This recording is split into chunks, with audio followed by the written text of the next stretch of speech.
தேவனுடைய நாமம் மகிமைப்படுவதாக. இன்றைக்கு பார்த்தீங்கன்னா சின்ன பிள்ளைகளாக இருக்கும்போதே குழந்தை இறந்து வருது. ஒன்று பிறந்த குழந்தையோ அல்லது வளர்ந்ததுக்கப்புறமோ அல்லது ஒரு 10 வயசுன்னு வைத்துக்கொள்வோம்.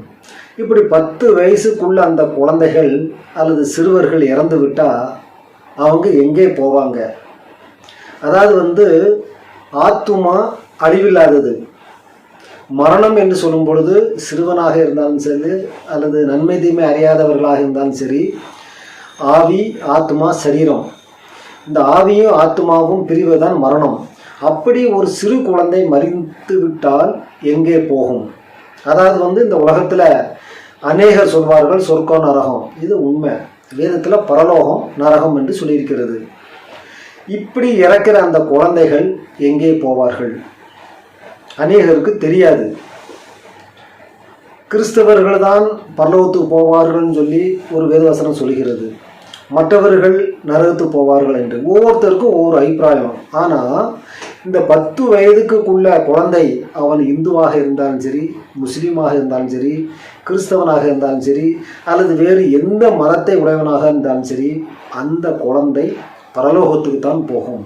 அதான் சொர்க்கத்துக்கு தான் போகும். வேத வசனத்தின்படி அதை நாம் பார்ப்போம். வேத வசனம் என்ன சொல்கிறது? இயேசு கிறிஸ்து இந்த உலகத்தில் இருக்கும்போது அநேக உபதேசங்கள் போதனைகள் பண்ணி கொண்டிருந்தார். இப்படி இருக்கும்போது அதாவது ஒரு வேத வசனத்தை நான் சொல்லுகிறேன். மத்தேயு 19ஆம் அதிகாரம் 13வது வசனத்திலிருந்து 15வது வசனம் வரை.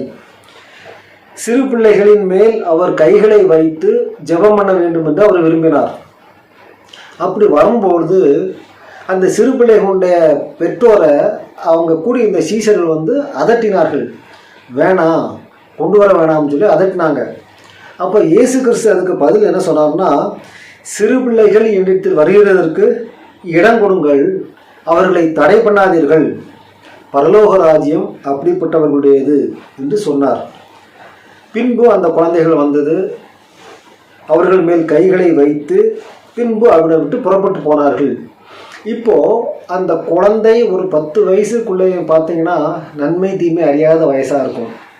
யார் கடவுள் யார் கடவுள் இல்லை என்பது அறியாதவங்க. அப்படிப்பட்டவர்களுடைய தான் பரலோகம். சிறு வயது அப்படி 10 வயசுக்குள்ளே பிறந்த எல்லா குழந்தைகளும் எல்லா சிறுவர்களும் மரித்திருந்தால் கண்டிப்பாக பரலோகத்துக்கு தான் போயிருப்பார்கள். அதைத்தான் இயேசு கிறிஸ்து சொல்கிறார், பரலோக ராஜ்யம் இப்படிப்பட்டவர்கள் உடையது. எந்த குழந்தையுமே நரகத்துக்கு போவதுக்கு வாய்ப்பே இல்லை இந்த வேதவசனத்தின்படி.